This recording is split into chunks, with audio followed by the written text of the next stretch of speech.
ሰላም ክብራት ተኸታታትና ከመይ ውዒልኩም ብድሓን መጻእኩም እናበልኩ ድምፂ ይስማዕ እንታል ይስማዕ ለልኩም መጽሓፍ ላይ ናብ መደብና ቀጥፍ ኢና ናቱ ፐርፌክት ያ ድምፂ ከመይ ይስማዕኩም ኣሎ ኣሕዋት ከም ዝትሪእዎ ዘለኹም ናይ ኣሜሪካ ሊበሬሽን ደይ መዓልቲ ናጽነት መዓልቲ ሓርነት ዝብሎ ዘሎ ጽባሕ ክኸውን እዚ ከዓ ንዕዳጋ ከም ዝሪኦ ዘለና ብጣዕሚ ጽልዋ ገይሩሉ ዘሎ እዩ ምክንያቱ ኩሉ ግዜ ዝግበር ነገር ወይ ከዓ ዝፍጸም ኣይኮነን بحفشو تمارو ويتصبح كأكاديمي عداقة مخفاتو ناي تسلا مكاين دليفري كلو ناي يسمع له أوكي تبغى تانكي تصبح كأ أجي أقدر سمعتي بفلاي ناي تسلا أو وفرتي مهنياتو عداقة أكاديمي مخفاتو صباح جلو ساعات أسرت حد ساعات كل تنفرق عن كبابي ناي UK مالتي يعني ودحنا عداقة أكاديمي مخفاتو جست أسرت عم شجع قون خالي تبصب كندي مكاين كم زشوت دليفر كم زجبرو كوا هذا ناي كابزخة أنتي كنت به نخل زبل حسابات كافلكم مالتي بفلاي ناي تعرف جن of course نقوله ستوك ماركت رازي كونن عداقاني عالمنا ملو إيكونومي زارب زلوا يبز جزيزي بتعمي صلوا كجبروا له زخلي مالتي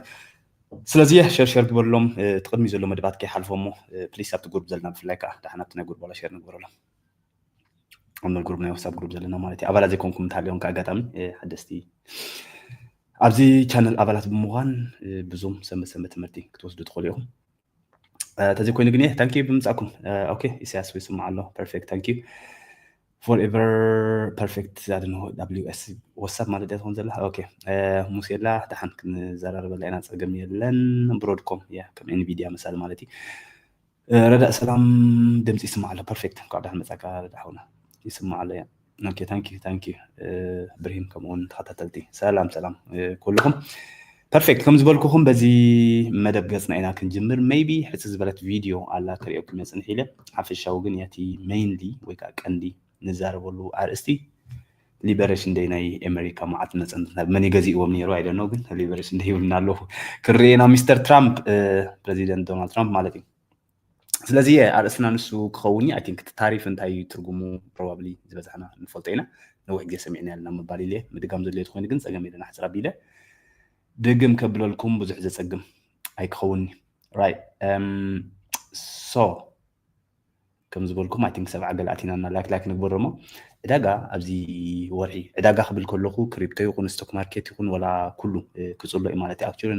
ናይ ጎልድ ወይ ከዓ ናይ ወርቅላ ማዕረ ነዊሕ ዝወሰኸት ከነሪኦ ክመፅን ሒለ ሓፈሻዊ ኣብዚ ዝሓለፈ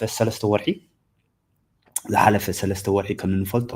ፀብፀብ ወሃበና ኣብ ሰለስተ ወርሒ ወይ ከዓ Q1 Q2 Q3 Q4 እናበሉ ቀዳማይ ሰለስተ ወርሒ ካልኣይ ሰለስተ ወርሒ ሳልሳይ ራብዓይ ኢሎም ኣብ ኣርባዕተ እዮም ዝመቕልዎ ንዓመት ኩሉ ግዜ ከዓ ፀብፀብ ናይ ሰለስተ ወርሒ ዝወሃበና ስለዚ ቀዳማይ Q1 ሓሊፉ ናይ 2025 ፀብፀብ ናይ ኩለን ዕዳጋታት ክወሃበና ኣብ ዝመፅ ዘሎ ወርሒ ክልተ ወርሒ ስለዚ ኣዝዩ ፅልዋ ክገብረሉ ተስፋ ይግበር እዩ ንሱ ኤርኒን ማለት እዩ ስለዚ ኣብዚ ዝሓለፈ ሰለስተ ወርሒ ከመይ ይኸይዱ ዕዳጋ ብጣዕሚ እዩ ጎዲሉ ከም ንፈልጦ ብጣዕሚ እዩ ጎዲሉ ዘሎ ሓፈሻዊ ክንሪኦ እንተኢልና ግን ተን ዓበይቲ ብፍላይ ቴክኖሎጂ ትካላት እንተሪእና እየን ማይክሮሶፍት ከባቢ 11% ክትጎድል ከላ ኣብ ቀዳማይ ሰለስተ ወርሒ ዝኸውን ዘሎ ማለት እዩ ጉግል 18 ከባቢ 20 ንበሎ ኣፕል 12% ኣማዞን 14 what is Mr. Tesla ምክንያቱ ዝበዝሐ ዝጎደለት ንስያ ዘላትና 36 ሚእታዊት ክትጎድል ክትቀላላ ኢንቪዲያ አንቲቴን ፌቨሬት ናትና ዝኾነት ከባቢ 21 ክሳብ 22% ጎዲለን ንሪአና ኣለና ማለት እዚአን ብሮድኮም 30% ማለት እዩ እዚአን ኩለን እዚአን ቴክኖሎጂ ዝዓብያ ማግኒፊሰንት 7 ወይ ከዓ ማክ 7 ኢልና ንፅዋዕን ካብኡ ሕልፍ ክንብል ከልና እዚአን ዓበይቲ ደፈለየን ዘሎ ባይ ዘ ወይ ዋልማርት ዳርጋ ፖዚቲቭ እዩ ዘሎ ንበሎ ኮስኮ ዋልማርት ሲ ክልተ ክሳብ ክልተ ማይናስ ማለት እዩ በዓል በርክሼር ናይ ዋረን ባፈት ግን ብዙሕ ካሽ ሒዞም ዘለዉ ከባቢ 17% ወሲኹ ባይ ዘ ወይ ብጣዕሚ ብዙሕ በዓል S&P እንዳጎደለ በዓል በርክሼር ክውስኽ ንሪኦ ኣለና ማለት እዩ ናይ ፋይናንስ ትካላት ኩለን ክውስኻ ከለዉ ኣብዚ ናይ ኤነርጂ ይኹን በዓል ቪዛ ማስተር ካርድ ኻ ኦፍ ኮርስ ንሪኦ ኣለና ካብ 39% ክውስኻ ስለዚ ሜይንሊ እተን ጎዲለን ዘለዋ ትካላት እንተሪእና ኢና ኣሕዋት መን S&P 500 ዘይኮነ ወላ S&P 500 ጎዲሉ ከባቢ 5% ይመስለና ንሪኦና ፅንሕ ኢልና ሓፈሻዊ ግን እተን ዓበይቲ ትካላት ወይ ከዓ ማግኒፊሰንት 7 ኢልና ንፅዋዕን ዘለና ኢና ማለት እዩ excuse me so liberation day እንታይ እዩ Donald Trump promised liberation day of tariffs is coming ይብለሎ liberation day of tariff መዓልቲ ሓርነት ናይ ግብሪ ይዝብሎ ዘሎ ማለት እዩ ሕጂ ኣብ ዓለም ማለት እቲ حسابات تعريف كرداكم احنا نسرع مو جنزبنا من الشحته تخفيلنا 10 مئتاويت قبر نخفلو اوكي ቀረጽ ንብሎ ማለት እዩ ታክስ ንብሎ ኦኬ ናይ ደቂ ሰባት ንሕና ኣትስራሕና ኣሎ ካብ ሃገር ናብ ሃገር ኢምፖርት ኤክስፖርት ከዓ ግበር ኢኹም ንፈልጦ ብፍላይ እዚ ትሬድ ዓለምና ቻይና ምስ ኣሜሪካ ምስ ራሽያ ምስ ገለ እቲ ናይ ኩና ዘሎ ገዲፍካ እቲ ፍቕሪ ናይ ትሬድ እቲ ናይ ዕዳጋ ካብ እናበል ዝመሓላለፍ እዩ ማለት እዩ ሕጂ ኣብዚ ግዜ ወላ ዝሓለፈ ዓመታት ማለት እዩ ካብ ኣሜሪካ ዝኸይድ ንብረት ብዙሕ ግብሪ ይኽፈሉ ንኣብነት ኣነ ኣብ ኢንግላንድ ኮይነ ካብ ኣሜሪካ እንተምፅአ ንብረት መኪና ንበሎ 20% 25% ብላዕሊ ግብሪ ይኽፈለላ ማለት እዩ እዚ ከዓ ነቲ ዕዳጋ ናይ ኣሜሪካ ይፀቆጦ ነተን ካልእ ዓድታት ከዓ ብጣዕሚ የዕብየኒ ኦኬ ምክንያቱ ካብ 25% ንላዕሊ ዝኸፍል ወል ናይ ጀርመን ከይደ ወይ BMW ከይደ ዘይገዝእ ምክንያቱ ሕስር ዝበለት ክትከውን ስለትኽእል ማለት እዩ ሕጂ ነቲ ኢንሪያሊቲ ማለት በቲ ሓቂ ነቲ ኣሜሪካ ዝሕግዞ ነገር ኣይኮነን ካብኡ ዝረኽቦ ስቦ ብዙሕ ኣሎ ኦፍኮርስ እቲ ታሪፍ ግን ኣብቲ ክኸይድ ከሎ ማለት ካብ ኣሜሪካ ኤክስፖርት ዝኸውን 20% ይኸፍልሉ ካብ ኣሜሪካ ማለት እዩ ናብ ኣሜሪካ ኢምፖርት ዝግበር ነገር ካብ ቻይና ይኹን ካብ ካልእ ነገራት ግን ኦፍኮርስ ብዙሕ የኽፍልዎ ስለዚ እዚ ብጣዕሚ ኣይሓገዘናሉ ዝኸፍልሉ እዮም ኦፍኮርስ ብዓብዪ ግን ዝበዝሓ ኣይክፍላንን ዘለዋ ታሪፍ ማለት እዩ ዝበዝሓ እምበር በዓል ዋይን ካብ በዓል ፈረንሳ ዝኸይድ ሕጂ ብዙሕ ይኽፈል እዩ ኣብኡ ማለት እዩ ስለዚ እዚ ታሪፍ ማዕረግ ክኸውን ኣለዎ ንሕና ንኽፍለንን ንሰን ዘኽፍላናን ታሪፍ ማዕረግ ክኸውን ኣለዎ ዝብል እምነት እዩ ዘለዎ ኦፍኮርስ ንኢኮኖሚ ክጠቕሞ ድዩ ክጎድኦ ዳርጋ 50-50 እዩ ዘሎ ኣይተፈለጠን ክሳብ ሕጂ ምክንያቱ ኢንፍሌሽን ክስኽእል እዩ ስራሕ ክሳን ንኽእል እዩ ናቱ እምነት ግን ንሱ እዩ ዘሎ ዳርጋ 50-50 እምነት ናይ ኣሜሪካ ከምኡ እዩ ዘሎ 50-50 ሙሉእ ዝበሃል የለን ኣብ ዝወራን ስቶክ ማርኬት ሕማቕ ድዩ ፅቡቕ ኣይተፈለጠን ቀሲና ክንሪኦ ንኽእልና ማለት እዩ ስለዚ ፅባሕ ዕዳጋ ምስተዓፀወ እዩ ክኸውን ናይ ትራምፕ ማለት እዩ እዚ ናይ ታሪፍ ዝብሎ ዘሎ ፅባሕ ዕዳጋ ምስተዓፀወ እዩ እዚ ግን ንዕዳጋ ብጣዕሚ ኣይፈተዎን ፈትዎ ኣይከኣለን ዘይፈትወሉ ምክንያት ካብ ዕዳጋ እንታይ ፈትኒ ኣንሰርተንቲ ኩሉ ግዜ ንዛረበሉ ኢና ርጉእነት ማለት ዝተረጋገፀ ነገር እንተዘይኮይኑ ቁሩብ ግዜ ወይ ከዓ ብዙሕ ግዜ የሰኩፎ ኢና ዕዳጋ ላዕልን ታሕትን ከም ዝብል ይገብሮ ማለት እዩ ኦፍኮርስ ተስላ 220 ትኸይድ 300 ትኸይድ 250 ትኸይድ 280 ትኸይድ ከም ንሪኦ ዘለና S&P 500 QQ ከምኡ ኩሉ ብሓፈሻ ማለት እዩ ስለዚ እዚ ሊበሬሽን ደይ ዝብሎ ዘሎ ታሪፍ ክቡራት ኣሕዋት ከምዚ ዝመስል ማለት ስለዚ እቲ ታሪፍ እስኩም 20% እንተኽፊልኩምና ካብ ኣሜሪካ ዝኸይድ ንብረት ናብ ቻይና ይኹን ናብ ጃፓን ማለት እዩ ካብ ቻይና ወይ ካብ ጃፓን ዝመፅእ ናብ ኣሜሪካ ንብረት ከዓ ልክዕ ከምኡ ከነኽፍሎ ኢና ኢሉ እዩ ዝዛረቦም ዘሎ ሚስተር ትራምፕ ማለት እዩ ሶ እዚ ከምዚ ዓይነት ኩነታት እምበኣር ንኤስኤምፒ 500 ይኹንን ብሓፈሻ ስቶክ ማርኬት ናይ ኣሜሪካ ዝኸፍአ ውፅኢት ዝኸፍአ 3 ኣዋርሕ ወይ ከዓ ቀዳማይ ኳርተር ናይ ዓመት ድሕሪ 3 ዓመት ማለት እዩ ምክንያቱ 2022 ተመሳሳሊ ኣጋጢሞ ነይሩ ሶ ውፅኢተ ናብ ዝርአና ናብ ዘይሃው ፋይናንስ ክሪኦ ንኽእልና ቴክ ስቶክስ ሊት ኣግሊ ስታርት ኢንቱ 2025 ና 2025 ሕማቕ ምብጋስ ወይ ከዓ ብሕማቕ ኣካይዳ ጀሚሩ ማለት እዩ ሶ ናስዳክ እዚ ኩሉ ግዜ ንዛረበሉ ኣብ ኮሬክሽን ቴሪቶሪ እዩ ዘሎ ማለት ኮሬክሽን ማዕረምታ ዝግበረሉ 10% ክጎድል ከሎ S&P 500 ከባቢ 5% ዳውን ጆንሰን ዓበይቲ ዝበሃላ ከዓ ዳርጋ 1.3% ክጎዳ ርኢና ኣለና ኦኬ ሶ 2022 ዝበዝሕ ግዜ ዝበዝሕና ዘዋፈርናሉ ግዜ እዩ ነይሩ ማለት ዝበዝሕና እዚ QQQ ዳርጋ 20% ይጎዲሉ ምስ S&P 500 ክወዳድር ከሎ ብከምኡ ሚእታዊት ጎዲልዎ ነይሩ ፅንሒሉ ግን እንተሪኢኹሞ ሰማይ ተሰቂሉ 4% ወሲኹ 20% ወሲኹ ገለ ፐርሰንት ወሲኹ ሓደ ክልተ ሰባት ከባቢ ኳርተር ሲዚ ብኳርተር ይብለኩም ዘለኹ ማለት እዩ ብረብዒ ኦኬ ኳርተር 1 ኳርተር 2 እንዳበለ ብጣዕሚ ብዙሕ ይወሲኹ ነይሩ ሕጂ ከዓ ዝኸፍአ ድሕሪ ኩንዶ ዓመታት ማለት ከባቢ 10% ላግ ይገብራሉ ወይ ከዓ ትርፊ ኢለን ከም ዘለዋ እዩ ዝገልፅ ዘሎ ኣብዚ ማለት እዩ ሶ እዚ ኩሉ ዝገብሮ ዘሎ እምበኣር እንታይ እዩ እዚ ዶናልድ ትራምፕ ሊበሬሽን ደይ ወይ ከዓ መዓልቲ ሓርነት ኢልዎ ዘሎ ወይ ከዓ ታሪፍ ፅቡቕ እዩ ኣብ ዲክሽነሪ ከዓ ኣትሎ ኢልዎ ታሪፍ ብሓፈሻ ማለት እዩ ሶ ነዚ ዝኣመሰለ ክሳይ ዳሊልኩም ዘለኹ ኣሕዋት ድምፂ ስማ ኣለኹ ያ ሶ እንታይ ኩሉ ኤቭሪቲንግ ኒውስ ትኸይድ ኢኮኖሚ ትኸይድ ፋይናንስ ትኸይድ ኣብ ኩሉ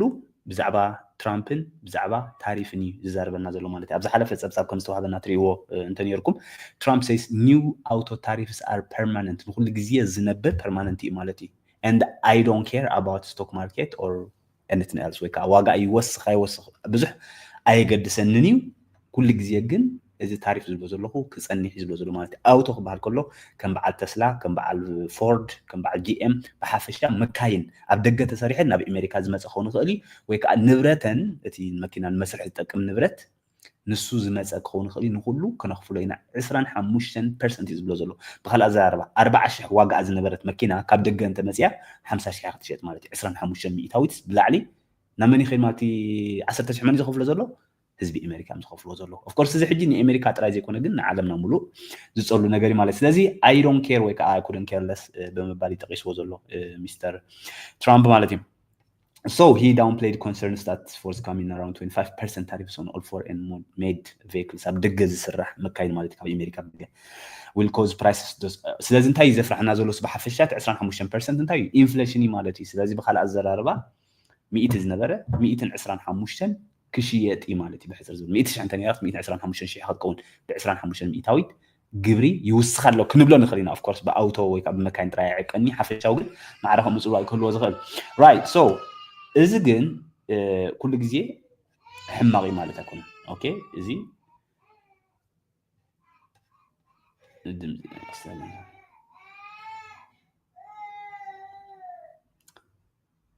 ሶሪ ድምፂ ሳይሰምዕ ኣለኹ መስለኒ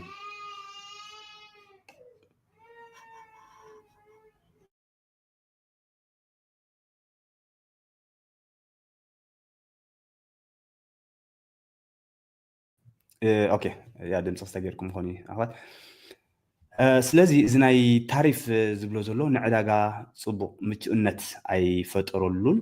ብዙሕ ኣይሓገዞን እንተኾነ ግን ከም ዝረኣናዮ ኣብ ዝሓለፈ ብዙሓት ትካላት ከም በዓል ኣፕል ንኣብነት ኣፕል ኣታዊታታ ወላ ዳ ናይ ኣሜሪካ ትካል ትኹን እምበር ኣበይ ኣሰምብል ትኾን ንብረታ ንኣብነት ኦኬ እዚ ናይ በዓል TSM ይስርሕኦ ኣብ ታይዋን ማለት እዩ እንተኾነ ግን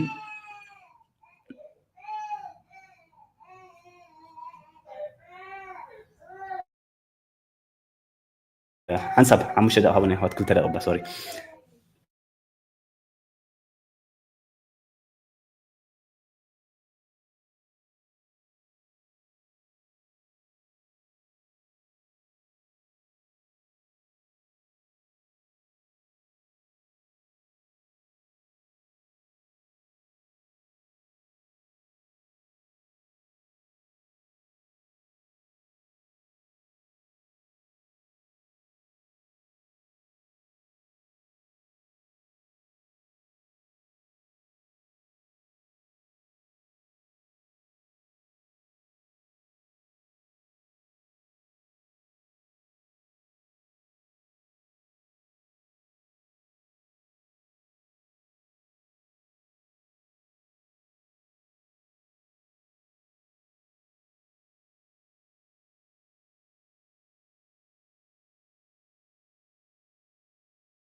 اوكي تملسكم الله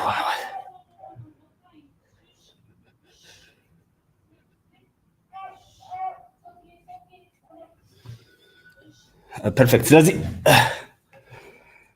يا قول عن شيء تصلي ስለዚ ላክስታይ ድምጽ ቢሉ መስለኒ ኦኬ ኦኬ ወራይ So እቲ ሊበሬሽን ዴይ ዝብሎ ዘሎ ኣብ ስቶክ ማርኬት ብሓፈሻ ኦፍ ኮርስ ጽቡቕ ሓገዝ ይገብረሉኒ ዘሎ ሶ ኣፕል የፅንሕ ምስለኒ ኣፕል ዳርጋ 95 ሚእታዊት ዲገል ሕጂ ካብ ደገ ዝመፅእ ካብ ኣብ ቻይና እቲ ኣሰምብል ዝገብሮ ዲገል ታይዋን ቻይና እንተሓዊሱ ማለት እዩ ዳርጋ 97 ሕጂ ሶም እንታይ ዝገብሩ ዘለዉ ዝበዝሐ ገንዘብና ማለት ክሳብ 500 ቢልዮን ዝኣክል ዶላር ኣብ ኣሜሪካ ክንወፍር ኢና ልክዕ ዶናልድ ትራምፕ ዝደልዮ ዘሎስ ኣብ ግብሪ ይውዕለሎ ማለት እዩ So እዚ ታሪፍ ምናልባት ንስቶክ ማርኬት ያሃስዮ ክኾን ይኽእል ንኣሜሪካ ግን ክሳብ 20,000 ዝኣክል ስራሓት ክኸፍተሎም ከም ዝኽእል እዩ ዝዛረብ ዶናልድ ትራምፕ ዝበሎ ማለት እዩ ወይ ከዓ እቶም ኢንቨስት ዝገብሩ ዘሎ በዓል ኣፕል ዝብሎ ዘለዉ እዚ ከዓ ነቲ ኢኮኖሚ ወይ ከዓ ነቲ ቁጠባ ናይ ኣሜሪካ ሓጋዚ ክኸውን ከም ዝኽእል እዮም ዘርእዩ ዘሎ ምክንያቱ ስራሕ ዝሰኣኑ ሰባት ክሳብ 20,000 ዝኣክሉ ሰባት ስራሕ ክኽፈተሎም ይኽእል እዩ ብሰንኪ እዚ ናይ ታሪፍ ዝብሎ ዘሎ ምክንያቱ ኣብ ደገ ስርሖም ካብ ዘምፅዎ 25% ካብ ዝኸፍልሉ ኣብኡ ብምምፃእ ወይ ከዓ ኣብኡ ብምስራሕ ጽቡቕ ኣታዊ ክረኽብሉ ይኽእሉ እዮም ብዙሕ ስራሓት ከዓ ነቶም ኣብ ኣሜሪካ ዘለዉ ክኸፍትሎም ይኽእሉ እዮም ኦፍ ኮርስ ኢኮኖሚ ወይ ከዓ ቁጠባ ናይ ኣሜሪካ ከዓ ንጽቡቕ መገዲ ክኸይድ ይኽእል እዩ ማለት እዩ ስለዚ እዚ ታሪፍ ዝብለኩም ዘለኹ ፅባሕ ዝወሃበና ዕዳጋ ምስ ተዓፀወ ፅባሕ ማለት እዩ ትራምፕ ረሲፕሮካል ታሪፍ እዩ ዝብሎ ዘሎ ሕጂ ረሲፕሮካል ታሪፍ ማለት ከዓ ከምዚ 10% እንተኽፊልኩሞም ናትና ንብረት ካብዚ ዓዲ ኤክስፖርት ንገብሮ ማለት ካብ ኣሜሪካ ኤክስፖርት ዝገብርዎ ወል ናብ ኣሜሪካ ኢምፖርት ዝግበር ከዓ 20% ማዕረ كنخفلو إنا زلوا مالتي حجي زغا of course أبتي نوح عمتات الصنحة بوليسي ويكا حقتات زناي تريد ناي شغل نقرات نماركت كسم بدو زلوا تقولتات بدعم العلي أسم بيدو والله كساب حجي جناي تفرت أنا له كساب كندي extent ويكا كساب كندي عيبيت ويكا رحكت خير كم زغل ملؤ بملؤ حبريتات تتوافقنا أنا له of course كم زغدي محوك حبركم صنحكو نابنت ناي أوتو أوكي ناي أوتو ويناي مكاين مالتي كساب 25% permanent كم زخون كم زي إلن بزعبو خا بزح شغلات كم زي بلو ويكا ولا واقعات يوثق بزح كم زي قد سنرينا نيرنا إذا بلوكم زلخو ريسيبروكال كأول كابتشاينا 10% تخفيلكم نحن 10% تخفيلكم نحن 5% كنخفلكم هنا of course حجي كل معره خونا يكون of course زي الساعة تكالات كل واقع زي الساعة تكالات كل واقع حفش أنا تعلم جنتاي كباب دقة سرحوه أنت كبريم أب أمريكا مسيكم سرحوه سرحات كفوتوا لنا إذا زلوا مالتي كساب كنديك خيل جن أنتم إيكونوميست ولا كزاربو خلو زبوز إيكونوميست بنيجاتيف ويك أبغى تعود صلوا كجبر كم زخرب أب عالمنا تراجع يكون ولا بأمريكا مزاربو زلوا أبدين في الدقن بحنساب كنا خرينا مالتي so Trump upcoming tariffs will be effective immediately زلوا سلزي نايلوم زوجة صبصابي زخاء زهبو تعريف صباح زهبو صبصاب كله مالتي جايد ممرحي كله بحفش أنا يتعمد بوليسي immediately كابش عخ جمريو زبل حسابات ويكا صبصابي زوهابنا زلوا مالتي سلازي أبزي تريوت عليهم President Trump's forthcoming tariffs will take effect right after they are unveiled on Wednesday سلازي صباحي unveil كجبر ويكاتي كوبنا بحفش خمس لوكم زلوا صبصا سلازي كاب صباح جميرو تعريف أبقى متقطع سلازي ستوك ماركت 10% كودلي 10% اللي هو سقن فوتين خلنا مهنياتو عداقة بناتو ملك ترانسليت كوجبري يخلي كترجمه يخلي مالتي نابنت نصوت هيدا أتا عشاء أنت إلك نسخة كم الترجم بصبوك توصل تقديها نصوتها سلزونه of course صار سلزون حماقي بحفش شاقن بصبوك توصل قال له كلوز قالت تسنح كمالتي سلازي عداقة نبغى على نخمزي كستايك ترانسليت بناتو ترجم كوسدو كفتني مالتنا إنفليشن معرفة ما يسألوا كوجبر اللي قال خلي حفش شاقن بفلا يدحر شدش شو عتك خون كله إنا خنريو 100 مهنياتو تزهو زلوا جايد ويك أمام رح تكالاتنا أبنت 100 خوينا أيهفنا ينزلوا كل حد يسبسب كوها كل 5 صور نزمت صار العمد كل نزعة تاخون أتينا يبلانيران حجي قلنا السؤال تتوابيلون مهنيات نبعلن أي فلت أنا لوا إنفست أي جبران نازلوا أبي AI إنفست أي جبران نازلوا أبز جزيزي ترامب هذا المسمالتي تغندي إذا سقفن زلوا أنتاي well they don't know إتي زمت أن سيستم سرعة مسكومين أدابت خجبران مالتي سلازي السجن immediately كون كم زخلي زارب زلوا So my understanding is that the tariff announcement will come tomorrow. So let's come to of course in Falatina. They will be effective immediately. Caroline is volunteering to say the secretary. Trump. So Trump had to himself reciprocal tariff policy as a big one. Abin agariu. ማለት freedom do ناتنت do ገለዶ ይብለሎም ዝርኢ ዘለና ስለዚ it will start with all countries ዝብዝሩ ኣብዚ ሓለፈ ኮኒ ቻይና ንካናዳ ንሜክሲኮ ብፍላይ ብጣዕሚ ፀቂጠለን ነይሩ ሕጂ ግን نخلنا حجرات كجبرلن كم زخيل إيو زارب زلوا مالتي so بحصل زبالة أبزلاتكم ناي بولمبرغ والتر أنا كاتورو تخليكم ترامب may slap reciprocal tariff I think reciprocal قريز لكم مالكم مثلاً 10% تخفيلكم نحن 10% كنخفلكم هنا تناي جبر مالتي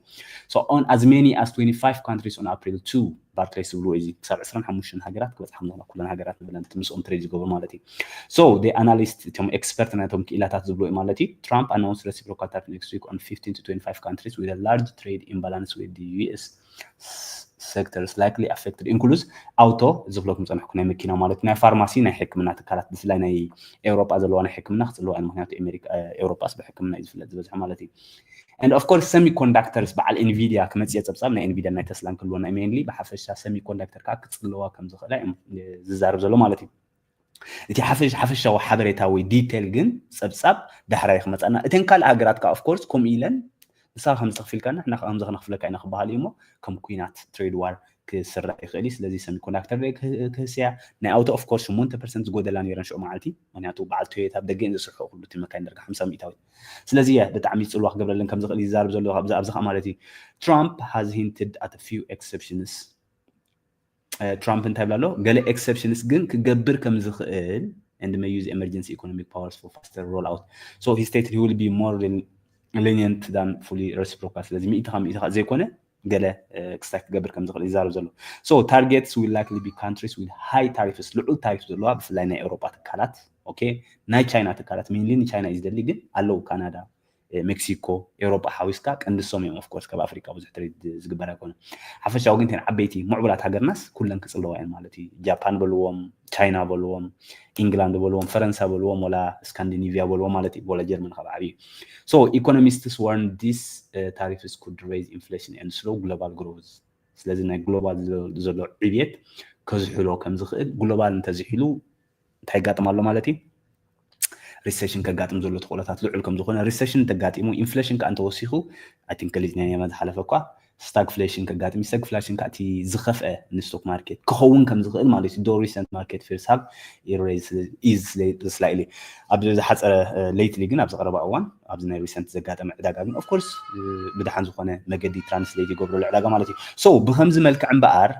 እንተሪኢኹሞ ሪፍሬሽ ገብረልኩም እዩ ብከምዚ መልክዕ እንተሪኢኹሞ ኣሕዋት ፊር ኤንድ ግሪድ ዕዳጋ ከባቢ 19 እዩ ዘሎ ትሪእዎለዎም 19 ማለት ፊር ኤንድ ግሪድ ዝገልጽ ዕዳጋ ማዕረ ከመይ ፈሪሖም ዘሎ ወይ ደቂ ሰባት ማዕረ ክንደይ ፈሪሖም ከም ዘሎ 50 ተዝኾን ነይሩ ማእከላይ ማለት እዩ ካብ 50 ንላዕሊ ሰሲዖም ኣለዉ ክትብሎ ትኽእል ኢኻ ካብ 50 ክሳብ 25 ኦኬ ፈሪሖም ኣለዉ ሕጂ ግን ኤክስትሪም ፊር ካብ ፍርሒ ንላዕሊ ማለት እዩ ፍርሒ በክል ተርብሖ ዋላ ስለዚ ብጣዕሚ ሰብ ፈሪሑ ከም ዘሎ እዩ ዘርእየና ዘሎ ኣብዚ ኦፍ ኮርስ ዕዳጋ ትገዝኣሉ ግዜ እኳ ዳ ፅቡቕ ይኹን እቲ ኤክስትሪም ፊር ከሎ እምበር ኦፍ ኮርስ ጥንቃቐ ዝሓትት ግን ከይኮነ ኣይክተርፍን እዩ ኣብዚ እዋን እዚ ማለት እዩ ሶ ጎልድማን ሳክስ እምበኣር ከምዚ ፀብፃብ ምስ መፁ ሓደ ካብቶም ዓብዪ ባንክ ናይ ዓለምና ማለት እዩ እንታይ እዮም ዝብሉ ዘለው it's much higher odds of economy shrinking ስለዚ ከም ዝኽብለኩም ፅናሕኩ ኢኮኖሚ ሽሪንክ ክገብር ከም ዝኽእል ወይ ከዓ ክጎድል ከም ዝኽእል እዮም ዘርእዩ ዘሎ ኦኬ ኢኮኖሚ ቁጠባ ማለት ክዝሕል ከም ዝኽእል እዚ ከዓ it will hike the probability of US recession to 35% ናይ US recession ወይ ከዓ ቁጠባ ምዝሕታል ከጋጥም ዘሎ ተኽእሎታት ከዓ ናብ 35% ሓፍ ከብልዎ ክኢሎም ኣሎ ናተን ፀብፃብ ዝህብዎ ማለት እዩ so economists for investment bank no longer sees just 20% so ቅድሚ ሕጂ 20% recession ከጋጥም እዩ ዝብሉ ዝነበሩ ሕጂ ናብ 35 ዘንጥርዎ ዘሎ so that's that almost 100% ወስኽሎ ማለት እዩ 4 ዝኾን ነይሩ so given a tax like impact on real blah blah blah ስለዚ ብጣዕሚ ጽልዋ ከም ዝገብረሉ ከም ዝኽእል እዮም ዝዛረቡ ዘሎ ኣብዚ ማለት እዩ ፀብፃብ ዝሃብወሎ ዲ ናይ SM ክንደይ ከም ዝኾን የለን ኣብዚ right ስለዚ ኩሉ ግዜ ንዛረብ ኢና ታሪፍ ብጣዕሚ ጽልዋ ክገብረሉ ከም ዝኽእል ስቲል ዝተወድአ ነገር የለን ጽልዋ ከዓ ክገብረሉ ይኽእል ማለት ዕዳጋ ክወርድ ከም ዝኽእል ዘርእየና ዘሎ ኣጋጣሚ ኮይኑ ግን ንኣብነት ሎሚ እስራኤል ንሕና ታሪፍ ካንስል ጌርና ያልና ካብ ኣሜሪካ ኢምፖርት ንገብሮም ታሪፍ ኣይንኽፍሎም ኢና ኢሎም ፀብፀብ ኣውፅኦም መስለኒ ሎሚ መዓልቲ ሓሶስ ስለ ዝኾነ ኣብ ሓሶስ ዜና ኣይኮኑ እምበር ከም ንሪኦ ዘለና ኣሜሪካ ከምኡ ስለ ዝበለት እስራኤል ኣልዮም ኣለዉ ቻይና ከምኡ እንተገይሮም እንታይ ኣልዮሞም ማርኬት ብፅቡቕ ክትርጉሞ እዩ ሓፍ ክብል ማለት እዩ ቻይና ክልኩሎስ ኩሉ ዓለምና ዘሎ ዕዳጋታት ወይ ሃገራት ማለት እቲ ንሕና ታሪፍ በቃ ካንስል ጌርና ያልና ኣይንኽፍለኩም ኢና ታሪፍ እንተኢሎሞም ንኣሜሪካ ከዓ ዘይንሱ ኢና ደሊና ኢሎም ንሶም ከዓ ተጠቀብልዎ ይኽእሉ እዮም እቲ ታሪፍ ማለት እዩ እዚ ሕጂ ከም ኔጎሽዬሽን ወይ ከዓ ከም መዛረቢ ክጥቀምሉ ይኽእሉ እዮም ራይት ስለዚ ኣብ ማርኬት ኩሉ ግዜ ክንርድኦ ዘለና ታይም ኢዝ ማኒ ኦኬ ግዜ ገንዘብ እዩ ንብል ኢና ግዜ ሽኢልካ ይትወኒ ከም ዝኾነ ሰብ ራይት ታይሚንግ ኣብ ዕዳጋ ከዓ ታይሚንግ ማለት መዓስ ስቶክ ትገዝእ መዓስ ገዛ ትገዝእ ከዓ ኣዝዩ ኣገዳሲ እዩ ምክንያቱ ሎሚ ንኣብነት ንዕልል ነርና ሓደ ካብዚ ኣኾድናስ ኣብ ካናዳ ቅድሚ 4 ዓመት ገለ ገዛ ዝገዝኡስ ኣብ 2 ዓመት 3 ዓመት ዳርጋ 50% 60% ወሲኹሎም ነይሩ ገዛ ብድሕሪኡ ዝገዝአ ግን ፅቡቅ ዕድል ኣያጋጥሞም ምክንያቱ ኦልሬዲ ኦቨር ቫሊድ ወይ ከዓ ልዕሊ ዋግኡ ከቢሩ ስለ ዝነበረ ማለት ስለዚ ኣብ ዕዳጋ ከዓ ታይሚንግ ወይ ከዓ መዓስ ትገዝእ ኣዝዩ ዓብዪ ፅልዋ እዩ ዘለዎ ማለት ስለዚ እንታይ ንምባል ኢለ ቢትኮይን 100,000 ከሎ ዝገዝእዎን ሕጂ 82,000 ከሎ ዝገዝኦም በበይኑ ዕድል እዩ ዘለዎ በበይኑ መክሰቢ ከሎ ዝኽእል ምክንያቱ ታይሚንግ እቲ ግዜ ምርካብ ኣዝዩ ኣገዳሲ ክኾን ይኽእል ግን ኣሸጋሪ ስለ ዝኾነ እንታይ ክንገብር ዶላር ኮስት ኣቨሬጅ ክገብር ንኽእል ኢና ማለት እዩ ሶ ተስላ ኦኬ ናብ ተስላ ክመፅእ ስለ ዘለኹ ታይሚንግ ተስላ ፅባሕ ዴሊቨሪ ኣለዋ ኦኬ ተስላ ዴሊቨሪ ኣለዋ كمتأكم يخندي expect ወይ ትጽቢት ንገብረሉ ከም ዘለና ማለት እዩ ዕዳጋ ቅድሚ ክፋት እዩ እዚ ታሪፍ ክብለኩም ጽናሕኩ ጽባሕ ዕዳጋ ምስዓጽ ወይ ስለዚ ሓሙስ ኢና ክንሪኦ ናቱ ጽልዋ ማለት እዩ ናይ ዕዳጋ ናይ ታሪፍ ጽልዋ ሓሙስ ኢና ክንሪኦ ጽባሕ ኮነን ክንሪኦ ስለዚ ሓሙስ ላይቭ ዩቲዩብ ይህበኩም ኾኒ ሆፕፉሊ ግዜ ኣብ ግምት መእታው ማለት እዩ ናይ ተስላ ግን ጽባሕ ክንሪኢና ውጽኢቱ ተስላ ኩሉ ግዜ ዴሊቨሪ መካይን ከተብጽሕ ከላ ወይ ጸብጻብ ክብና ከለው ብዙሕ ሚእታዊት ዝጎድል ወይ ዝውስኽ ብዙሕ ሚእታዊት ዝጎድል ናይ ከባቢ 8 ክሳብ 10% ክጎድል ተጽቢት ክግበረሉ ዝበዝሕ ግዜ ማለት እዩ ኦፍ ኮርስ ናይ ጽባሕ ኮይራ ኹን ስለዚ ናይ ታሪፍ ጽባሕ ጸብጻብ ክወሃበና እንትኾነ ግን ተስላ ጽቡቕ መካይን ኣይኮነን ዴሊቨር ዝገብሩ ዘለዉ ሶ ተስላ ፈርስት ኳርተር ኣብ ዝሓለፈ ፈርስት ኳርተር ፋሚሊያር ኩኑ Q1 ማለት እዩ ሰለስተ ቀዳሞት ኣዋርሕ ኩሉ ግዜ ፀብፃብ ናይኩም እዩ ዝውሃበና ናይቶም ቀዳሞ ሰለስተ ወርሒ ዝኸፍአ ውፅኢት ከም ዘርአየ ድሕሪ 4 ዓመት ኣብ ፈረንሳ ማለት እዩ ንምንታይ ፈረንሳ ዝብል ዘለኹ ከሪአኩም ኣብዚ ምክንያቱ ፈረንሳ ዳርጋ 3500 ዳርጋ ካልእ እቲ ዝዓበየ መካይን ዝሽየጠላ እዩ ናይ ተስላ ኣብ ኤውሮጳ ማለት እዩ ስለዚ ዝኸፍአ ውፅኢት ኣምፅያ ወይ ከዓ ትሑት መካይን ሸይጦም ኣለዉ እዚ ከዓ ኦፍ ኮርስ ዋጋ ናይ ተስላ ከጉድሎ ዘሎ ተኽእሎታት ብጣዕሚ ልዑል ይኸውን ማለት እዩ ሶ ተስላ ሴልስ ድሮፕ ኒርሊ 37% ከባቢ 37% ኣብ ማርች ጥራይ making the third straight month decline ስለዚ 37% ዲክላይን ኣብ ዝሓለፈ ዲክላይን ገይሩ ኣብ ቅድሚኡ ዲክላይን ገይሩ ማለት ዋግኡ ጎዲሉ ነይሩ መካይን 100 ክሸጣ ዝግበአንስ 88 ሽሕ ክሸጣ ዝግባእ 880 ዛ ዓይነቱ ማለት እዩ ስለዚ እዚ ንተስላ ኣዝዩ ክጎዳእ ከም ዝኽእል ፅባሕ ገምጋም ይግበር ኣብ ስፔን አይ ቲንክ ስፔን ግን ሚእታዊቲ ዝሽየጥ ብዙሕ ኣይክኸውን anyway ናይ ስፔን እኳ ከባቢ 1.1 ኣሎ ኣብዚ ከም ንሪኦ ዘለና ኦኬ ብዙሕ ኣይኮነን ስቲል ግን ብከባቢ 46% first quarter 11% fail ኦኬ ሶ ፎሊዮም ገይሮም ከባቢ 12 ሚእታዊት ኣብ ናይ first quarter ጎዲሎም እዚ ሕጂ ሕማቕ ኣይኮነን ክንብሎ ንኽእል ነርና ኢና እንትኾነ ግን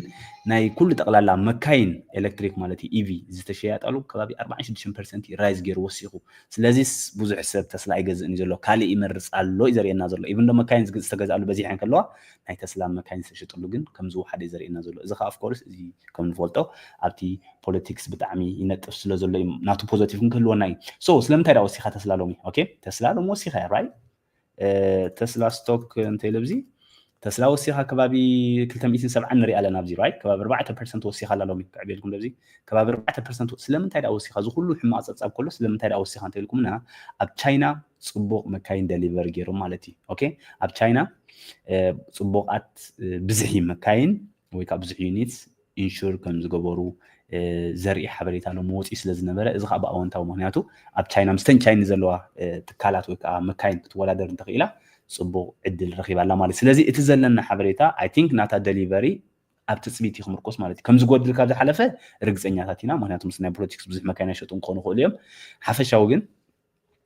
ፅልዋ ክገብረሉ ከም ዝኽእል እዩ ዝዛርብ ዘሎ ማለት እዩ ሰውየር ሓደ ካብቲ ናይ ተስላ ፀብፀብ ዘመሓላልፍ ማለት እዩ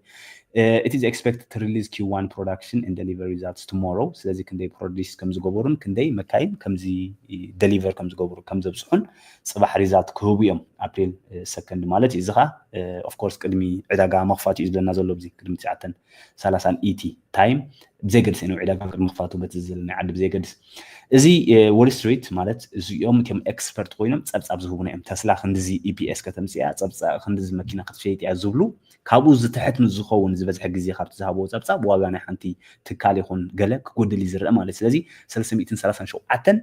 ደሊቨር ከም ዝገብሩ ኤክስፐክት ገብሩሎ ወይ ከዓ ተፅቢት ይገብሩሎ ራይት እዚ ክንታይ ማለት እዩ ዌል ብጣዕሚ ሃይ ሂቦም ኣለዉ ፅቡቕ መካይን ከደሊቨር ክገብሩ እዮም ዝብሎ ዘለዉ ሶ ኢን ሲምፕል ተርምስ ወይ ከዓ ብሲምፕል ዝኾነ መገዲ تحت 340 بولو كباب 340 شح مكاين تراي ديليفر انت زغبرو واغا تسلا كباب 10% كغودو زلو تقولات لعل يخون اوكي حزو وازع كباب 400 تزبصح نيرخ ويل بوزيتيف كريي باميلو لعلي كسقلي خلي مالتي سو كنديم ديليفر كغبرو انا كحبركم مايكلني ام سوري كفوت ازخيل يلن ناتهم غمغام ترايام زهوب زلو بزي سلاذ بات غمغامينا كيد مالتي but my expectation 370 مكاين deliver ዝገብሩ ኮይና ይስማዓኒ so I expect Tesla to go down by tomorrow not expectation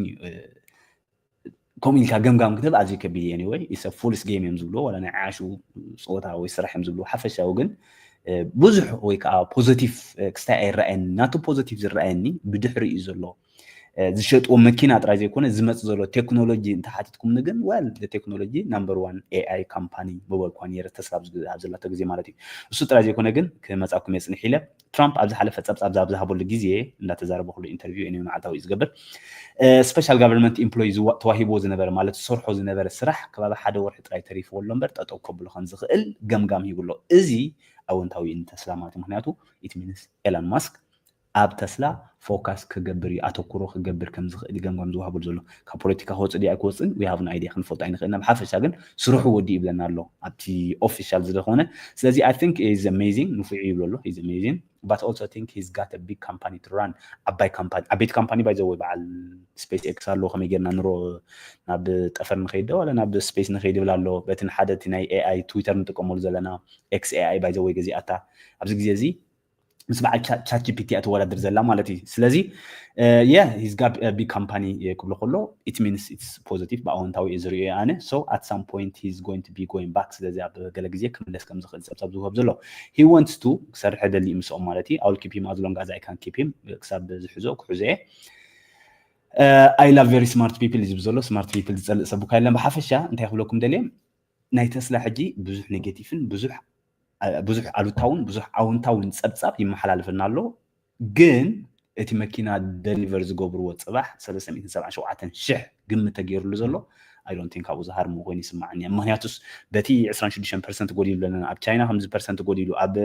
ስፔን ከምዚ ፐርሰንት ጎዲሉ ዝብለና ዘሎ ብፍላይ በዓል ፈረንሳይ እንግላንድ ወል ብኣሉታዊ ፅልዋ ክሪኦም ክኣልኩ ነይረ ማለት እዩ ራይት ሶ ያ ናይ ተስላ ከምዚኣ ትመስል ኣላ ኣጋጣሚ ኮይኑ ወልስ ፋርጎ ሓደ ካብቶም ዓበይቲ ካምፓኒታት ባንክታት ገምጋም ዝህቡና ካ ኦፍ ኮርስ ዋጋ ናይ ተስላ ክጎድል ከም ዝኽእል እዮም ፀብፃብ ዘመሓላልፉ ዘለዉ ኣብዚ ማለት እዩ ንሽጦ ማለት ግን ኣይኮነን ሒዝና ይኸፍ ክንብል ንኽእልና ኣብ ስቶክ ማርኬት ሒዝካዮ ጠጠው እንተኢልካ ዝበዝሐ ግዜ ዝበለፀ ውፅኢት ዝርከበሉ ኣይ ቲንክ ኣብ ትዊተር ሎም ብዙሕ ፅሒፈልኩም ነይረ ከማ ከምዚ ምስ ሳይኮሎጂ ምስ ዕብየት ኣብ ዝተተሓሓዘ ማለት እዩ ኩሉ ግዜ ፍልጠት ጥራይ ዘይኮነ እዚ ገምጋም ክንህቦ ንኽእል ኢና ንሕና ምክንያቱ 377 ይብልና ኣለዉ ገምጋም ኢና ክንህቦ ንኽእል በብሓደ ካልኩሌሽን ጌርና ንኩሉ ፀብፃብ ክንህባ ንኽእል ኢና ንሕና ብሓፈሻ በቲ ዝብሉና ዘለዉ ፀብፃብ ግን እንተሃሪማቶ ክትጎድል እንተዘይሃሪማቶ ከዓ እንተሃሪማቶ ክትውስኽ እንተዘይሃሪማቶ ዕላማዊ ታርጌት ከዓ ክጎድል ከም ዝኽእል ኢና ፈሊጥና ተፀቢና ሽዑ ከነዋፍረሉ ንኽእል ኢና ማለት ስለ my expectation of Tesla I think they are a few months too late ብላሉ delivery shortfalls are baked into the stock market 35 down okay so እንታይ ባለ ብዙ ናይ ኮመንትን ኣብነት ናቴ ፖይንት ነበረት ማለት እዩ ኩሉ ግዜ ዕዳጋ ኣቐዲሙ ይሓስቦ እዩ ስለዚ ውሑዳት መካይን ደሊቨር ክገብሩ ከም ዝኽእሉስ ኦልሬዲ ፈሊጡ ብኸም ምክንያት 35 ጎዲሉ ዘሎ እዩ ዝብል ዘሎ ወል maybe not we have no idea ክንፈልጦ ኣይንኽእልና ብሓፈሻ ግን ተስላ is crazy stock okay بحفشو ተስላ በጣዕሚ ጽልልቲ stock ከም ዝኾነ ዝፈልጥ ማለት እዩ right so ናብ Nvidia ቅድሚ ኻዲ I think ከም ዝበልኩም ክንደይ ፐርሰንት ያወሲ ኸዘላ ኣብዚ 270 ንሪያ 270 ንሪያ ኣለና ተስላ ናብ Nvidia ክንከይድና ሕጂ ተስላ ጽባሕይ expected to go down ወይ ከዓ ትጎድል ተስቢት ትገብረላ ዝብል ዘለኹ ግን ከምኡ ታሕቲ ትወርድ 220 ትኸይድ 300 ትሪብ ኣብቲ ከባቢ ኣኮለት ዘላ ማለት እዩ so ሳም ኣልትማን ሓደ ካብቶም ዝዓበያ ናይ ኤአይ ትካላት ማለት ቻት ጂፒቲ ኤልኤልኤም ዝመርሕ እዩ እዚ እንታይ ዝብል ፀብፃብ እዩ ዘመሓላልፍ ዘሎ ብብዝሒ ወል ናይ ጂፒዩ የድልየና እዩ ዘሎ እዚ ጂፒዩ ከዓ ኦፍ ኮርስ ናይ ኣማዞን ናይዚ እንታይ ምስሊ ናይ ኤንቪዲያ ማለት ናይ ኤንቪዲያ መሳርሒ ውሒድና ዘለዎ ይሃበና እዩ ዘሎ እዚ ከዓ ኦፍ ኮርስ እንታይ ዘርእየና ዘሎ ፖዚቲቭ ኣነ ናይ ሓንቲ ካብተን ዝኣምነለን ትካላት ኤንቪዲያ ኣብዚ ግዜ እዚ ማለት እዩ ስቲል በቃ እቲ ኤአይ ግዜ ተወዲ ገለ ዝብሉ ብዙሓት እዮም ኦፍ ኮርስ ታሪፍ ፅቡቅ ክገብረሉ ይፅባሕ እንተዘይኮይኑ ግን ኤንቪዲያ ንባዕላ ሓንቲ ካብተን ኣብ ፅቡቅ ደረጃታት ከም ዘላ እቲ ቀንዲ ምክንያት ከምኡ ዘብለና ከዓ እንታይ እዩ ወል በቃ ቺፕስ ኢኖም ኣለዉ እዚ ንዛርቦ ዘለና ቺፕስ ኣብ ናይ ሓንጎል ናይ ኮምፒውተራት ናይ ሞባይላት ገለ ማለት እዩ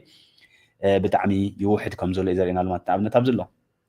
it's super fun seeing people love images in ChatGPT ኣብ ChatGPT ንረኽቦ images ብጣዕሚ ፋን ፅቡቅ ማለት but our GPs are melting ናትና GPT መልት ገብር ከም ዘሎ እዩ ዝሕብር ዘሎ we are going to temporarily introduce some so እንታይ ዝብለና ዘሎ also we are refusing some generation that would be allowed we are fixing እንታይ ዝብለና ዘሎ ዝበዝሕ በቃ GPs የድልየና hunting for GPU like it's Pokemon Go into 2017 so እንታይ ዝብል ዘሎ እዚ በቃ እቲ GPU የድልየና እዩ ዝብል ዘሎ ከም ዝበልኩም ብዙሕ GPU ወይ ከዓ ናይ AI ክስታይ ዝሓትት ክሳብ ዝኾነ ማለት እዩ so ድሓን ናብ ሕቶታት ክንከይድ ኢና ብሓፈሻ እዚ ታሪፍ ፅባሕ ኣይኮነን ፅብፃብ ክመፃና ፅባሕ ናይ ምሸት ክመፃና ግን ዕዳጋ ፅልዋ ዝገብረሉ ድሕሪ ፅባሕ ክኸውን ማለት እዩ ፅባሕ ፅልዋ ዝገብረሉ እምበር እንታይ ክኸውን ተስላ 270 ንሪኢ ኣለና ኢስቢን ሮለር ኮስተር እዮም ዝብልዎ ከምዚ እዚ ኣምኻብ ዕብየልኩም በዚ ኦኬ ሶ ተስላ ከም ንሪኦ ዘለና ክንደያ ዘላ ኣብዚ 270 ከምኡ ክትከውን ከላ ግን ናይ ዴይሊ ቻርት ክንሪኦ ከለና ናይ መዓልታዊ ማለት እዩ ኦፍ ኮርስ ድሓን ኣብዚ ክንከይድና ጠቕላላ ናብ 217 ከም ዝጎደለ ርኢና ነርና ካብ 217 ናብ 290 ከይዳ 240 هريمة حجي خا 270 ናብ ከባቢ 270 ገጻት ኺዳላ ማለት እዩ እዚ ጽላለ ይባል ኣብ ስቶክ ማርኬት ማለት እዩ ዳርጋ ሚም ስቶክስ ከም ዝሎሚ IPO ኣቲ ሓንቲ ትካል ከባቢ 200% ወሲኻ ትሪእዋ ታለኹም ኣብዚ just for no reason ማለት እዩ by the way እዚ ሕጂ ከባቢ 10 ወይ 5 ክትበጽሓ ድሕሪ 2 ሰማዓት ክትሪእዋ ኢኹም maybe 2 ሰማዓት ኣቢለ ይኾን ኸለ ግን ከምዚ ስኢሉ ሚም ዓይነት ዝኸይድ ማለት እዩ ተስላ ኣኹም ዓይነት ኣካይዳ ክትከይድና ንሪኣ ዘለና ኣብዚ ግዜ እዚ at the end of the day ሕጂ ነዚ ክሓትት ዝኽእል እንታይ እዩ ኣሕዋት patience ጥራይ ዓቕሊ ጥራይ እምበር ምስኡ ስኻ ተባኢስካ ገለ ክትረኽቦ ይትኽእል ኒኻ ከምቲ ንፈልጦ ማለት እዩ I think ኣብ ትዊተር ብዙሕ ጽሒፈልኩም ኣለኹ ብዛዕባ እዚ ምክንያቱ ኣዝዩ ኣገዳሲ እዩ ባይዘው ኣገዳሲ ስለ ዝኾነ ይጽሒፈልኩም በር ክስታይ ኣይኮነን ሶ ኣብ ዕዳጋ ዝበዝሐ ግዜ ኣብ ዕዳጋ ማለት ገንዘብ ንኸስረሉ ከምዚ ዕዳጋ ጎዲሉ ዝበዝሐ ሰብ እንታይ ይገብር ጎዲሉ ስለ ዝረኣዩ ብዚ 200 ታሕቲ ሸይጡ እሞ ሽዑ ኸ ላዕሊ ይገዝእ ትኸይድ ኣላ ኢሉ ማለት እዩ ዕዳጋ ግን ከም ትሪኦ ዘለኹም ላዕሊ ታሕቲ ብፍላይ ምስ ዶናልድ ትራምፕ ዘሎ ላዕሊ ታሕቲ ላዕሊ ታሕቲ ላዕሊ ታሕቲ እዩ ዘሎ ኢማጂን ኣብ ውሽጢ ክንደይ መዓት እዩ ዝኾን ዘሎ ዝኹሉ just in a short period of time ኣብ ሓፂር ግዜስ ካብ 220 ናብ 300 ካብ 300 ናብ 240 ካብ 240 ናብ 280 ገጹ ክኸይድ ክትሪኦ ከለኻ ብጣዕሚ ጽላለ እዩ ማለት እዩ ኦኬ ኤንቪዲያ ፐርፌክት ባይ ዘ ወይ ኤንቪዲያ ዝኾነ ኮል ኦፕሽን ኣለኒ ሆፕፉሊ እንተተሃርመለይ ቅድሚ ታሪፍ መውፃእ ኮን ነይረ ኦፕሽኒ ናይ ሎንግ ተርም ኣይወፅኦን እየ ምክንያቱ ካብተን ዝኣምነላ ስቶክ ዝበልኩኹም ኤንቪዲያ እዩ ከምዚ ብርኪ ወኒ ዘይፀግባ ትካል እንተሃልያ ማለት እዩ ሓፈሻው ግን ኣይ ኤክስፔክት ታሪፍ ጽልዋ ክገብረሉ ከም ዝኽእል እዩ ናቶም ኣታዊታት ፀገም የብሉን ጠለብ ፀገም የብሉን ወላ ሓንቲ ፀገም ዘይብሉ ትካል ተኮይኑ እንታይ እዩ ወል ንኽትገዝኦ ጥራይ ዘለካ ስለዚ ኣይ ኤክስፔክት ኤንቪዲያ ክሳብ 160 180 ክትሃረም ዝብል ግምት ኣለና ክሳብ 200 ከባቢ መዓስ ግን ትሕቶ ምክንያቱ እዚ ታሪፍ ክሳብ 6 ወርሒ ኮለል ከብሎ ዘሎ ተኽእሎታት ብጣዕሚ ልዑል እዩ ዲፔንድስ እንታይ ዓይነት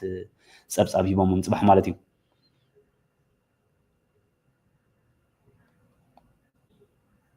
ኣታ ብርኹ ዘርኢ ኣበይ ተሸሪብካ ተሸሪብካ ቀኒና ዓቕሊ የድለ ከም ዝኾነ እምበር ሓቅኻ ክመፃኩም እየ ሶ ኤንቪዲያ 110 መጀመርያ ግዜ ሕጂ ተሃርማ ኣላ ባይዘ ወይ ሎሚ ኣይ ቲንክ ተዘይተጋግየ ምክንያቱ ፅብያ ነይረ ኣነ 114 ግዜ ተሃርመለይ ሶ እዚ ናይ ሾርት ተርም እዩ ሎንግ ተርም ኣይ ኤክስፔክት ኤንቪዲያ 180 ካብ ዘላቶ ክሳብ 980 ሚእታዊት ክትውስኽ ትፅቢት ትገብረላ እያ እምበር እያ ተስላ ክትወርድ ከላስ ኤንቪዲያ ትውስኽ ኣላ ኢዝ ቨሪ ፋኒ so this is what it looks like about micro strategy awafirna risk to ዝነበርኩም ናይ ቢትኮይን ብፍላይ ማለት እዩ አይ ቲንክ ወሲኻትልኩም ስለዘላ ዝጽላ ኣይኮነን ምክንያቱ ሪስክ ክትጻወሩ ዘይትኽእሉ ትኮንኩም ከም በዓል ማይክሮ ስትራቴጂ ገዲፍኩም ኣብ ETF ከተዋፍሩ ከለኹም ዝበለጸ ውጽኢት ማይክሮ ስትራቴጂ እንታይ ትገብር ስትራቴጂ ትበሃል እንታይ ትገብር እንታይ ሪስክ ኣለዋ እንተ ፈሊጥኩምሞ ጥራዩ ኣወንታዊ ሆም ዝኽእል ምክንያቱ ቢትኮይን ኣጋጣሚ ኮይኑ ጽቡቕ ስለዘላ ኢና ወደ ይባምበር ቢትኮይን ናብ ከባቢ 80 ናብ 7ታት ካተትወርድ ነይራ ማይክሮ ስትራቴጂ ካታሕቲ ክወርዳ ዘሎ ተኽእሎታት ብጣዕሚ ትሑት እዩ ስለዚ ናቱ ኣይ ኣድቫይስ ማይክሮ ስትራቴጂ ተሓቱ ነርኩም ብፍላይ ብተክስታይ መዓት ያተወርደና ኣትሊስት ኩሉ ተዘይኮነ ወላ ፍርቁ ብዙሕ ኤክስፖዠር እንተሃሊኩም ቁርብ ሸይጥኩም ከተብሉ ትኽእሉ ኢኹም ምክንያቱ ወል ኢስ ሪስኪ ክትፈልጦ ይትኽእልኒ ኢኻ ቁርብ ውፅኢት ዘለዎ እንተደሊኹም ሽዑ ወል ቁርብ ጎዲለን ዘለዎ ከም በዓል ኮይን ቤዝ ከባቢ ሁዱ እኳ ቁርብ ክብር ኢላትና ላ ምገዛእ ኮን ይርአን በዓለይ ብሓፈሻ ዘን ትካላት ካብ ምስ ክሪፕቶ ዝተተሓሓዘ ኮይነን ግን ካብ ናይ ማይክሮ ስትራቴጂ ቁርብ ትሕት ዝበለ ሪስክ ወይ ከዓ ትሕት ዝበለ ውፅኢት ከዓ ዘለዎን ኣለዋኹም ማለት እዩ ያ ኣይ ቲንክ ብዙሕ ሕቶን መልስን ሕቶታት ይህልወኩም ምኸውኒ ናብ ሕቶ ከይድ ኢልካ ክንቅጥፊና ክሳብ ክንገብር ሃይ በርሂን ብሰላም መጻእካ ብዛዕባ ብሮድኮም ዳኣ I think that it okay هو بس NVIDIA ክትከደልካ እያ mostly similar to NVIDIA to some extent ማለት እዩ ዝበዝሐ ከምዚ NVIDIA ጠለብ ክውሕድ ከሎ ናይዚ በዓል መታ በዓል ፌስቡክ ንኣብነት ናይ ብሮድኮም ዝገዛእ ዘለዋ so I think እዚ ናይ ታሪፍ ምናልባት ጽልዋ ከይገብረሎም ዝብል ፍርሕ ኣለኒ እምበር ናቶም ናይ ዝኽልተ ዓመት ኣትሊስት ኣለና እዚ ናይ AI ላዕሊ ክሳብ ዝበፅሕ ስቲል ጽቡቕ ክኸላ ዝኽእላት ትካላት እየን በዓል ብሮድኮም ንበዓልን ማለት እዩ ማዕረ ክንደያ ጉዲላ ዘላ ብዝሓለፈ ግን ያ ከባቢ ካብ 250 ናብ 100 ሱስ ከባቢ 34% ጎዲላ ኣላ ማለት ካብ ኦል ታይም ሃይ so it's not too bad toward ጽበያ ደ of course there is always possibility 156 ገጻ ትከይድ ትኽእል ኣብ ዝኸባቢ ማለት እዩ ብድሕሪ 126 yeah ካብዚ actually is going to be positive ዝብል እምነት ኣለና ካብ ዘሎ ከም ናይ NVIDIA እዩ by the way I prefer NVIDIA ካብተን ቀዳሞት መራሕቲ ዘለዋ ግን ጽቡቕ ትኮን ትኽእል እያ ሙሴላ ይስማዕ ኣሎ سلام طفيقك طفيق دغني حقكم وصوم غير مثلا صوم 10 معلتي اول كان برين تانكي حجي كمان ساعه حي مخلوق اقداس كوين مصيكم زلو بايزو انفيديا مغزا كمي تريو اي ثينك قلت صحيح حجي مثلا جوني شكرا يبلون اوكي ثانك يو دكس بروخ زر الى ذي دد كمي يا الياس انت زياده Elias is the vaxist. I have no idea, and it doesn't affect muscle anyway. It's smart, I don't know. Just doesn't seem. Well, زخون حطيت عليكم في comment section كل اللي يدخل يوم واحد. كريبتو ماركت لومي وسيخو قالو كمي إيو. يا مالت مس تالي كريبتون ستوكن بحالة يزخيد بايزوي. كم ببينكم مسلكم خالي كريبتون ستوكن بحالة يزخيد. بحالة يزخيد زباز حق زي مالتي درجة 9 حمش الميتاوي تقلا بحالة يزخيد. So يا بعد جوجل بزح كورد كله كوين بيز كهري لكم مابزي كوين ماركت. كوين ماركت بيتكوين 84 تنقيد كله 7 day minus 4%. إيثرم 4% أوه جانت عادة من كده كونغراتيلونك حقوسكم بالستودي وريدي عزلك حمش عمت قلت صراحة أنت وصلتنا لما إيثرم. XRP 3% وسيخ كله عندك كلتا سولانا 126 شنو يزولو ستيل بتعمل تحط يزولو وسيخين بالكون دوج كوين I think it's just too risky كاردانو 3% كوس كله ستيل ويكلي كتريو كلهم ግን ستيل وريدي يزولو بتعمي وريدي يزولو مالتي ስለዚህ 126 زولو እስከባቢ 200 ክንዴ ይበጽሕ ነይሩ 250 250 ከባቢ በጽሕ ነበረ so I think ሓንቲ ናይ ክሪፕቶ ትሪኦም ካት ዝመሃሮ ትኽእሉ እንዲሁም بحافشة جن ناي 1 year chart انتريس كني بس نيربي 240 240 260 قص بس يحزن بري ناب درجة 50% قولي اللي زلوا مالتي so yeah نلومي صبوق تسفاهيبو ولا صبوق تسفاهيبو خبلكم كلكم جن صبح كال ستوري كال زينة صراحة خالي منعت معلتاوي وبقى على تحت نزبزلوا مالتي right so عداقات عزيزنا له أحوات برودكوم كم زبل كاني 65% positive خير كله 0.5 مالتي روبين هود كبابي حدا 3% كوين بيز كبابي حدا 3% كديب كله بيتكوين 95% يبلا له مالتي مايكرون كبابي 3% تسلا كنت ميتن 68 ماركت عزيز صباح كم زبلكم على معال تخوني I expect volume يا I think صراحة حساب كتميتين عسان كتميتين 30 تزور نير بدعم صبوق well sorry كما وافيركم زلهم صبوق كقبل كني بحفر ساجن لأساس ميت ولا تخدع I'm happy بقولتي وجنا دحني أنا عاي but I expect it كبابي كتميتين 4 plus كتكون زلوا تقولتها تعمل علي عداقة مستخفة هنرينا مالتي عداقة مستخفة إذا عبي زلوا well Nvidia على 10 عزيات لنا that's not too bad كم بعد quantum stocks كن بيخليناها استيقظنا له مالتي مرة بتعمل زقول اللي تكالتاليا مرة يعبز جزيز فيسترا لهم مثلا 110 كل تنت عزيات لكم على فيسبوك 580 شدش تنت عزيا it's not too bad كذا حدا 6% AMD 200 كل تنت عبد خبابيع يمكن إيش حفت بالجميرات من 115 بزحها I don't know at the end of the day نبيع جز أخذ كيد جن يتناتا ترند بتعمل صبغة يكون نزله أبز جزيزي ستيل ولا 110 من تنقل بس يحط من الزول تقطعات العليا قول مالتي مستر بالانتير 0% درجة وديو مالتها على ممتاز نبرتانيت مالي 84 كبابي بعد ساون هاون ده أقول لكم كاب 24 نفسهم منت درجة 700 تاويت قولي له نور لنا على أكله روكيت لاب 10 شو منت ستيل قولي له حدا 5% وسيخو من كاب 33 درجة 50% قولي له نور لنا سوف يكاب 10 تقطع عزقله جراب هانت خبتن زبلت وصيت كتمس تخيل بركي زلنا 4-5 تعازيا نري علينا أبز جزيز مالتي سويا تانكي بمساكم دقيمة إذا مسكنا حوات حمص مدب كلونا يخيلي حمص مالتي أبقمت كتاتو كريبتو ماركت لومي كل وسيهم أنت زعبي تشبير كاتو مالت عداقة بعقلي أب تبعي مقباري زولو تحويق كازمس نقدر سلام برهين between semiconductor and DeepSeek or ChatGPT what's the difference DeepSeek and ChatGPT تماساسالي is just ChatGPT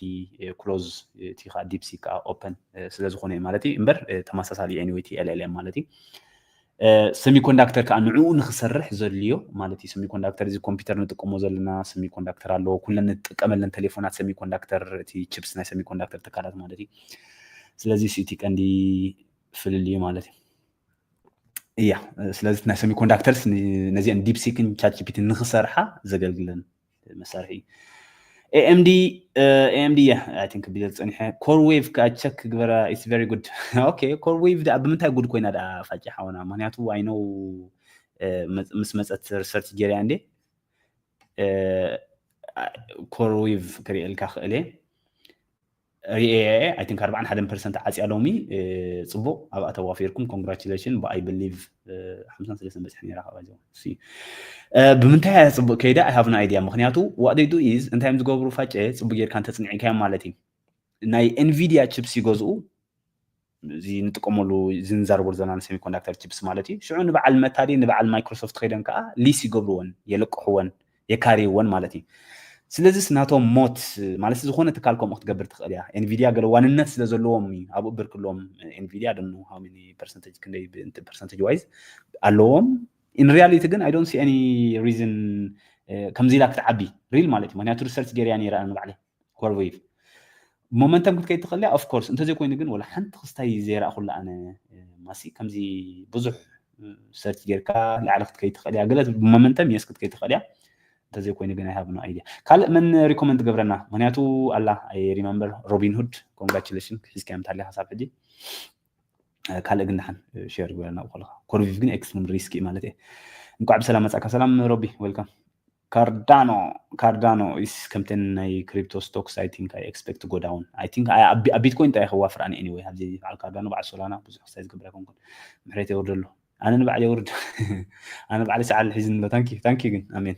سلام دحندو صبو ستوب جوين وسني دي ولا سكمي مسلك حدش كتجزء كلها لا تبره يغني لنا صبو ستوب جوين keep going ده اوكي وسني دي ولا سكمي مسلك حدش كتجزء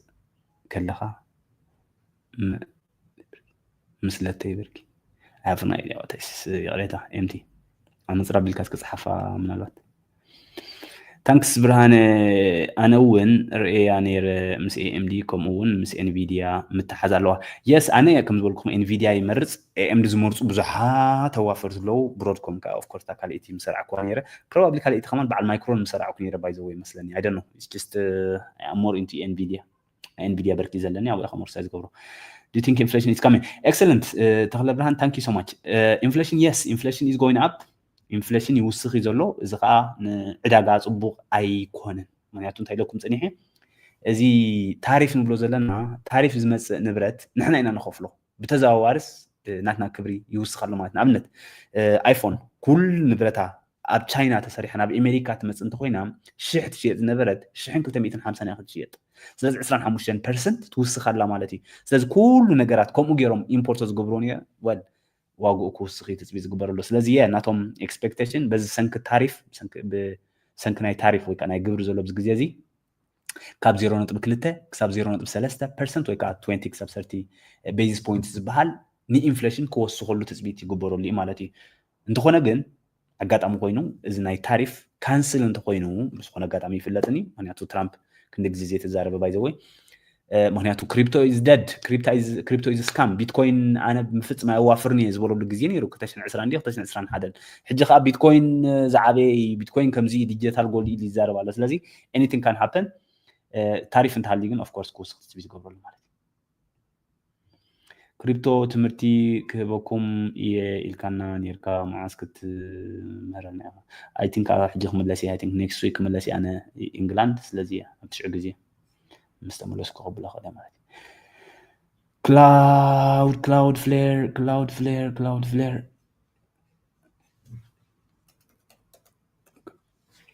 to be honest حجي I think net مالتي هو is quality stock ولا حنستخدم زلوا يكون تنزي أمزين تكالات مالتي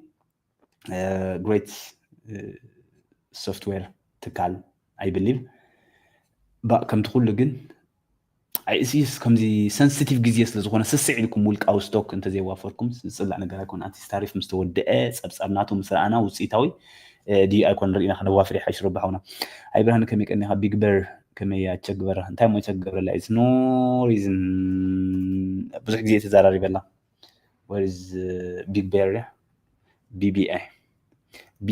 ኣብዚ ግዜ anyway ነዚ እንትካላት እዚአን ኣይኮንኩም ተዋፍሉን ኣሕዋት ኣብዚ ግዜ እዚ ንበዓል 290 ከይዳ ባይዘ ወይ ካብ 10 እዩ ማለት እዩ ሶ 80 ሚእታዊት ጎዲሉ 80 ሚእታዊት 70 ሚእታዊት ጎዲሉ ኣሎ it's just I don't know እቲ ሪሴሽን ክመፅዩ ስታግፍሌሽን ክመፅእ ክእል ኢንፍሌሽን ክውስኽ እንዳበልና ኣብኡ ዘይኮንካ ተዋፍራ ካብኡ ኢኻ ትሃድም ናተይ ተመክሮ ማለት እዩ ክትውስኽ ኣይትኽእልንያ ማለት ኣይኮነን ምክንያቱ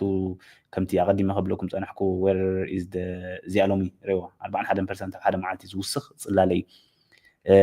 ካልእ ትከላለይኩም ፀኒሐ ኤንማክስ ሬዎ 180% ወሲኻ እዚኣ ሎም ማለት እዩ I think 265 በፅሐ ነይራ 234 ሓዳሽ IPO ዝኣተወት እያ ሕጂ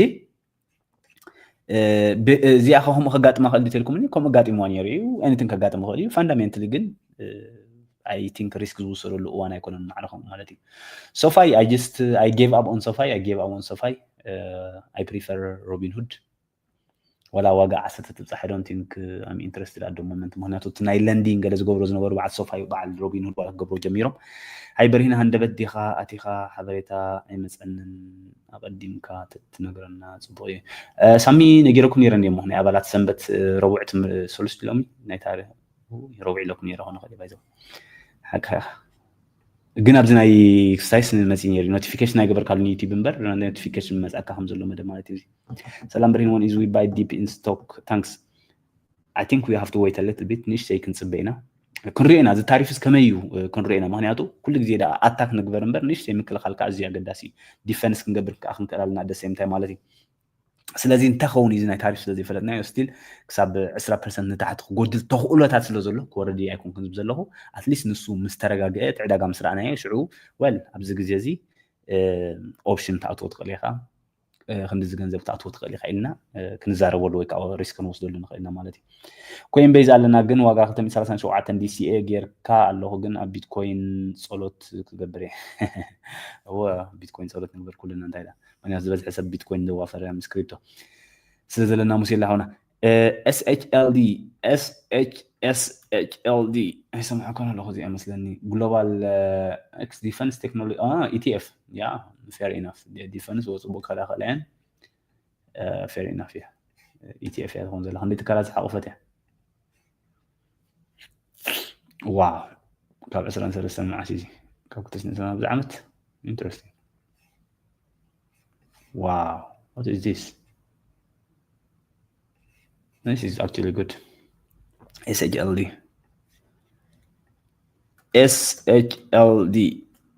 SHLD what ናታ ማርኬት ካብ ይሕብርኒ ዘሎ 4931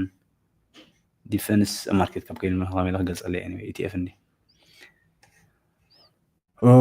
okay fund investors at least 8% of its net assets plus borrowing for investment purposes if any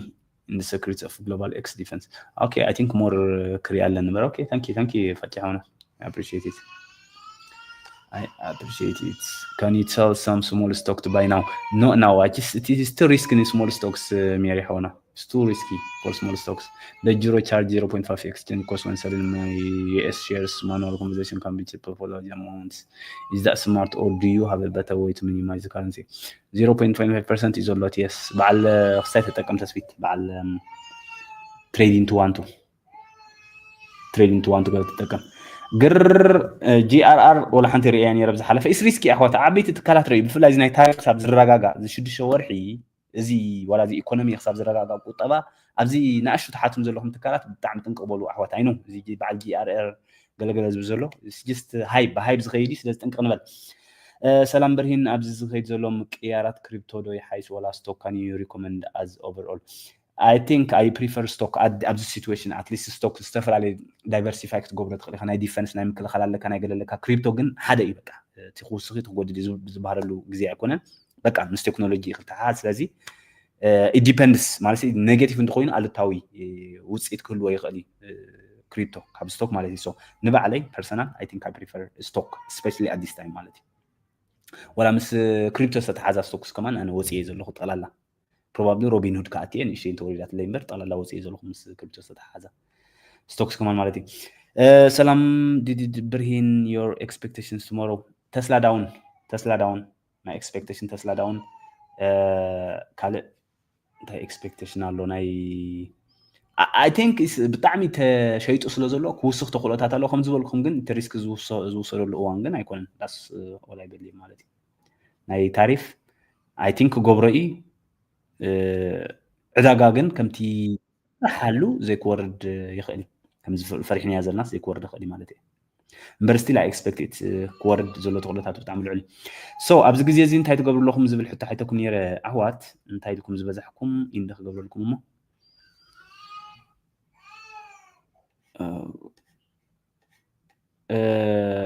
ኦኬ 50% ናይ ታሪፍ ውሳነ ክሓልፍ ይፅበ ትብሉ well 45% ትገዝኡ ኣለኹም 4% ከዓ ትሸጡ ኣለኹም well done ምክንያቱ ሎንግ ተርም ክሳብ ዝኾነ ኣብኡ ከለኹም ከም ቲፕስ ክበኩም ማለት ሎንግ ተርም ክሳብ ዝኾነ ወፍርና ብግዚኡ ወላ ኣነ ከማኹም እየ ኣይገዝእን እየ ዘለኹ ንግዚኡ ማለት እዩ ነታሪፍ ክፅበየ ሽዑ ውሳነ ክወስነ ዝሸጠ ከለኒ ዲ የብለይን ዝሸጠ የብለይን ማለት እዩ ስለዚ ብስምዒት ክግዛእ አይደለን ክጎድል ይኽእል ዲ absolutely ወላ 30% ክጎድል ይኽእል 40% ክጎድል ይኽእል 4-5 even 10 years ታርጌት ክሳብ ዝሃለወና ግን ብዙሕ ፅልዋ ኣይክህልዎን እዩ ስለዚ well done good I mean general expectation tomorrow is difficult ናይ ታሪፍ ምክንያቱ ኣብ ማይንድ ናይ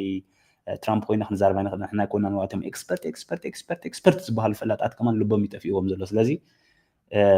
is extremely risky ከምኡ ክብል ከለኹ ግን በዓል QQQ ክንሪኦ ከለና ሕጂ እዚ ኣሕዋት QQQ ንኣብነት ብጣዕሚ ይጎዲሉ